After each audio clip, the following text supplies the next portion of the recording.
perempuan itu jangan sampai yang paling baik untuk kita ambil faedahnya adalah jangan sampai perempuan itu dia menjadi satu hal yang menghalangi laki-laki untuk birrul walidain kepada orang tuanya. Ini banyak contohnya.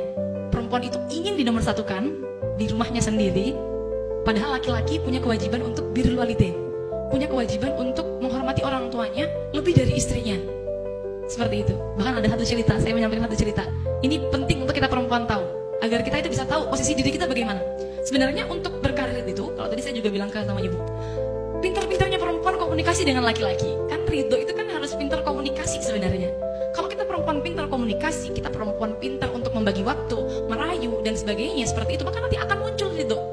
Maka akan nanti muncul namanya kesalingan dalam rumah tangga. Jadi pintar-pintar komunikasi. Jangan sampai kita tuh ingin menonjol terus, jangan. Contoh demikian, ada satu kasus zaman Kanjeng Nabi. Sahabat itu ketika nazar dituntun talqin sama sahabat yang lain, sahabat Umar, tidak bisa baca la ilaha illallah, tidak bisa baca kalimat tauhid, tidak bisa. Sampai bingung para sahabat ini, kenapa? Tanya ke istrinya, Bu, kenapa suami sampean kok tidak bisa baca la ilaha illallah ketika nazar? Suami saya selalu jamaah di Masjid Nabawi.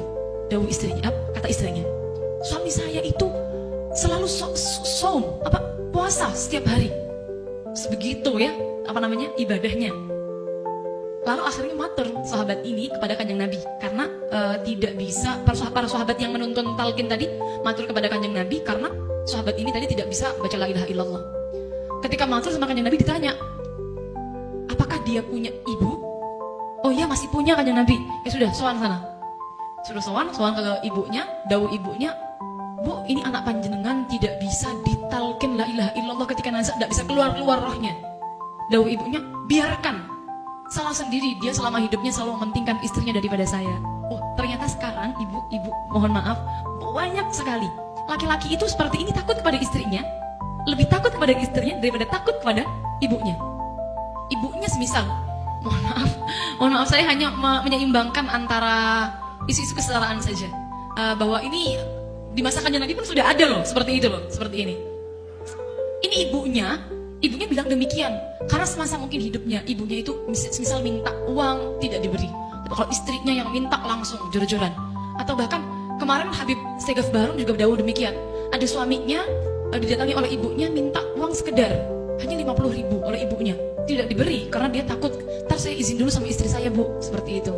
Tapi ketika istrinya datang, Pak, tolong beliin susu anak sama pempas 250.000, langsung manut nih istrinya. Ya apa? Suaminya. Ini suami-suami yang takut kepada istri. Ini maksud saya adalah bagaimana kita seorang istri jangan sampai jadi orang yang seperti ini. Seperti itu. Nah, ibu ini bilang demikian, biarkan dia tidak bisa nazak, salah sendiri sama saya semasa hidupnya, dia selalu mementingkan istrinya daripada saya. Akhirnya Kanjeng Nabi dawuh, bagaimana? Ya sudah, sahabat, kalau ibunya tidak mau ridho, bakar saja anaknya. Bakar saja anaknya. Di depan ibunya Nabi Muhammad dawuh demikian, bakar saja anaknya. Percuma ibunya nggak ridho, nanti kalau dia tidak dibakar di dunia, dia dibakar di akhirat dengan api neraka.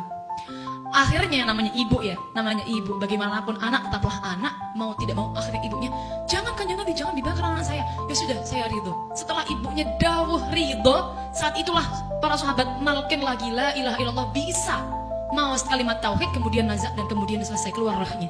Maksud saya ini pelajaran penting bagi kita sebagai seorang istri. Saya banyak sekali mendapatkan curhatan. Istri-istri ini curhat, suaminya lebih mementingkan ibunya. Lebih mementingkan ibunya. Istri-istrinya yang curhat, suaminya lebih mementingkan ibunya. Saya jawab, loh, seharusnya demikian memang. Kita sebagai seorang istri harus pengertian. Kalau suami masih punya ibu, memang prioritas adalah ibunya. Kita yang nomor 2. Yang penting suami sudah melakukan kewajiban-kewajibannya kepada kita.